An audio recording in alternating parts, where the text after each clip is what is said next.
एखन अपने सब सुन रहल छी माँ बीना रिकॉर्डिंग स्टूडियो मरौना। डीजे विकास बेतिया।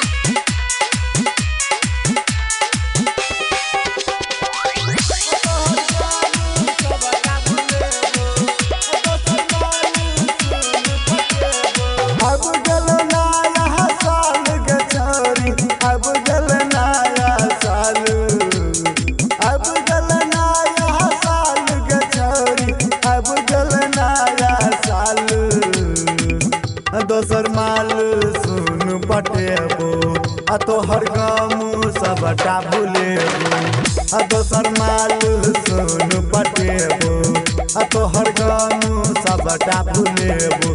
अब गल नया साल के छोरी, अब गल नया साल।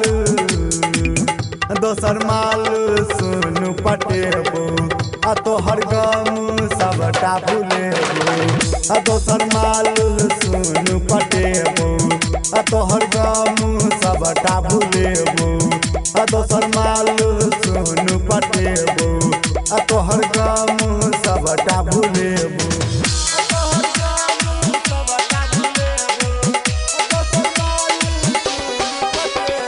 डीजे विकास बेतिया। करबो ने तोहर छोरी सुनू के गम गई, दोसर के करबो हम सुनू पसंद गई। करबो ने तोहर छोरी सुनू के गम गई, दोसर के करबो हम सुनू पसंद गई। अब गलो नया साल के छोरी, अब गलो नया साल। दोसर माल सुन पटेबो आ तोहर गाम सबटा भूलेबो। दोसर माल सुन पटेबो आ तोहर गाम सबटा भूलेबो। अब गल नया साल के छोरी, अब गल नया साल। दोसर माल सुन पटेबो आ तोहर गाम सबटा भूलेबो। दोसर माल सुन पटेबो आ तोहर गाम सबटा भूलेबो।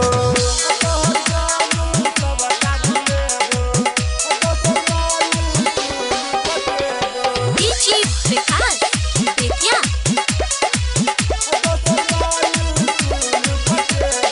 परदी परमी का दलही के गम गई, अब न सहतो तोहर के गम गई।